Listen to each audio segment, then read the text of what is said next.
Arian Vincent, bonsoir. Bonsoir.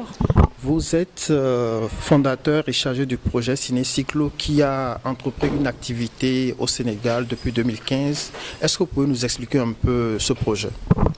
Alors en fait, ce qu'on est venu faire au Sénégal, c'était un tour en vélo du pays dans le but de diffuser des films, notamment des films sur l'environnement et sur l'agriculture, dans les zones les plus isolées du pays. Donc j'étais venu avec cette idée un peu folle, parce qu'on me disait transporter du matériel de projection c'est lourd, faire 3000 km à vélo c'est difficile. J'étais déjà venu en 2014 pour un voyage, on va dire, de préparation, pour mieux connaître le pays et pour mieux connaître aussi les problématiques en lien avec le cinéma, l'électricité et l'environnement du Sénégal. À l'occasion de ce premier voyage, j'ai pu rencontrer différents Sénégalais et ensemble on s'est investi pour monter le projet. Alors, par quels moyens avez-vous fait le déplacement et où êtes-vous allé concrètement au Sénégal?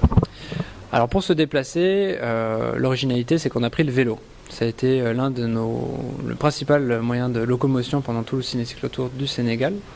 On s'est déplacé de village en village en intervenant par zone.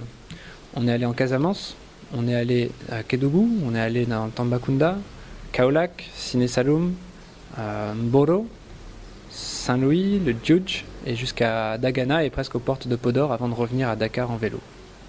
C'était quoi le contenu des films que vous diffusiez? On avait toute une collection de films sur différents sujets, mais on a quand même décidé de choisir l'axe de la protection de l'environnement et de l'autonomie des pratiques en agriculture, respectueuse de l'environnement également.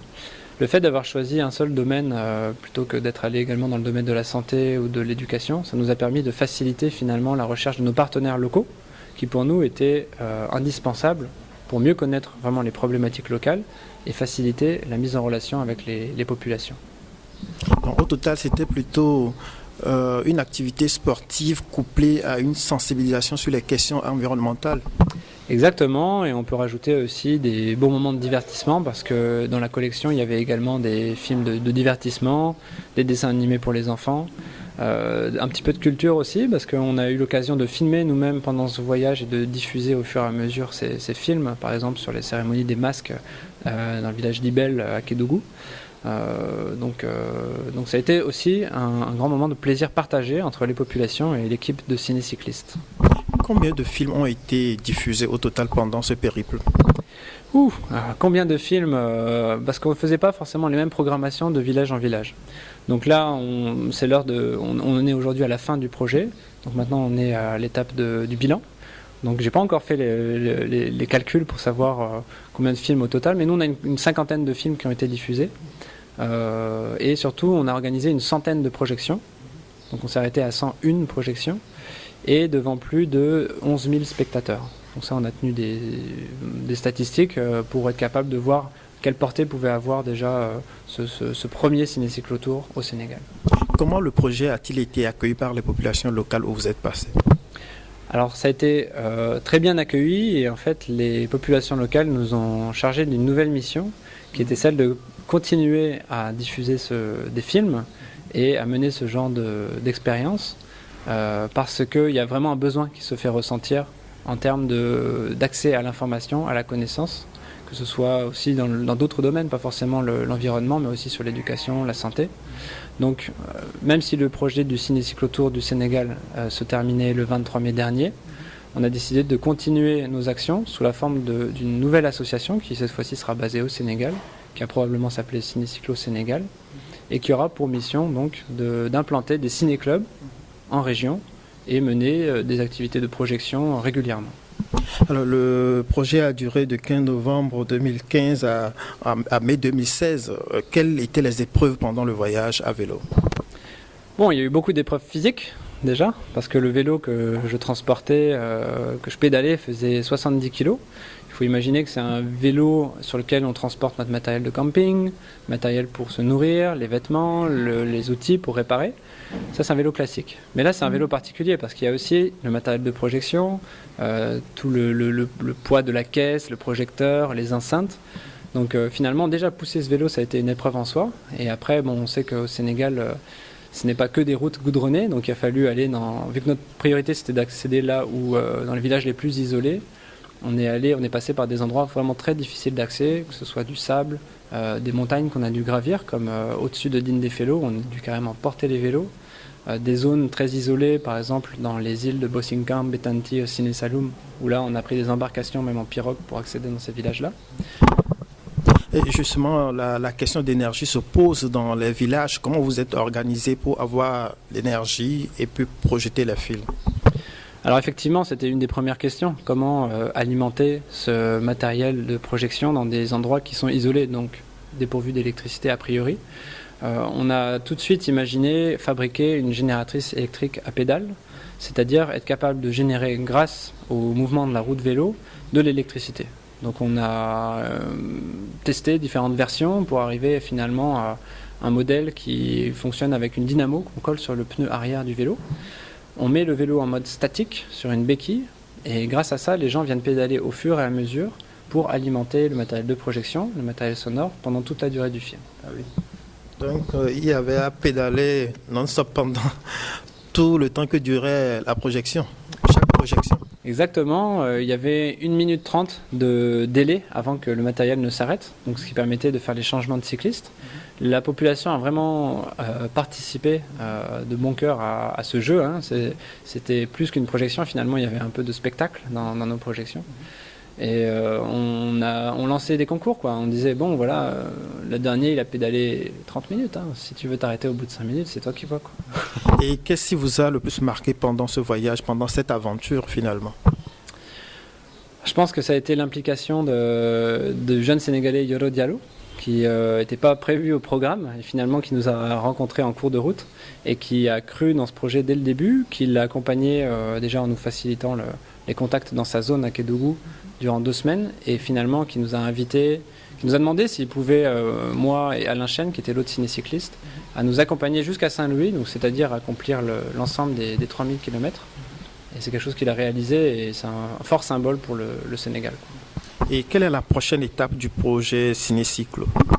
Alors, l'association française Ciné-Cyclo organise prochainement le Ciné-Cyclo Tour Panamericana. Donc ça, c'est 10 000 km à vélo sur 10 mois de voyage qui commence le 28 août prochain. Donc là, il y a possibilité d'avoir plus d'informations sur ce tour-là sur notre site internet cinécyclo.com. Sinon, au Sénégal, notre souhait, c'est de créer l'association sénégalaise le plus rapidement possible. Actuellement, on est en train de travailler sur la structure de cette association et sur les premières priorités en termes d'action, sachant que nous, ce qu'on veut, c'est être au plus proche des bénéficiaires. Quand vous effectuez un voyage comme ça, vous entreprenez une aventure comme ça dans un contexte où on parle de terrorisme, est-ce que vous n'avez pas de crainte des questions de sécurité? Bon, le choix du pays a été un petit peu guidé par ces craintes-là. Donc j'ai choisi le Sénégal parce que je me sentais en sécurité ici au Sénégal. C'est aussi pour ça que je n'ai pas décidé d'entreprendre un voyage sur plusieurs pays qui auraient pu m'obliger à aller en Mauritanie, au Mali, dans d'autres pays. Donc honnêtement, je me suis senti en sécurité au Sénégal. La crainte, elle venait plutôt des Sénégalais eux-mêmes, en nous voyant arriver avec notre vélo bizarre, à nous demander mais qu'est-ce qu'il y a dans la boîte. Donc on a dû bien expliquer aux gens un petit peu quel était ce projet. On avait demandé des autorisations préalables auprès du ministère de la Culture, ministère de l'Intérieur également. Donc ça rassurait les gens, quoi, de voir que cette démarche était assise, qu'elle était appuyée par une association derrière. Et surtout qu'il y avait le contact humain aussi qui facilitait beaucoup la confiance. Alors, Henri Vincent, je rappelle que vous êtes le fondateur chargé du projet de Ciné-Cyclo France. Et nous allons à présent nous approcher de votre vélo assez atypique pour voir à quoi il ressemble et expliquer à nos internautes comment ça marche. Très bien. Qu'est-ce qu'il y a dans cette caisse que nous avons devant nous? Alors déjà, c'est un vélo qu'on appelle vélo cargo. Donc, comme vous pouvez le voir, le guidon est déporté par rapport à la roue avant. Donc, le choix du vélo m'a été un petit peu imposé par rapport au matériel de projection que nous, on utilisait et qui est actuellement dans cette caisse. Cependant, n'ayant pas les clés de la caisse, je ne peux pas l'ouvrir et je ne peux pas vous montrer ce qu'il y a dedans. Mais dites-nous quand même. Je peux vous expliquer. C'est un peu comme la boîte de Pandore. Hein. Elle nous attire, mais on ne sait pas ce qu'il y a dedans. Ouais. En fait, à l'intérieur, donc, on a tout le matériel de projection. On parle d'un projecteur, d'un écran léger, d'une paire d'enceintes et surtout de la solution électrique. Quand on arrivait sur les lieux de projection, on enlevait la caisse on l'ouvrait et on commençait à installer tout le matériel. La priorité, c'était de venir finalement tourner le porte-bagages béquille qui est à l'arrière du vélo. On peut peut-être y aller, ouais. Et qui est finalement une innovation vraiment 100% sénégalaise. C'est comme un porte-bagages, sauf que quand on le détache, on va pouvoir venir tourner le porte-bagages sur son axe, ce qui fait qu'à ce moment-là, ça isole la roue de vélo. Donc on peut faire un essai. Ça, je pense que même sans outils, ça devrait aller. Voilà. Celui-là qui est bien serré, mais on va voir si en forçant un peu. Ouais, ça tourne.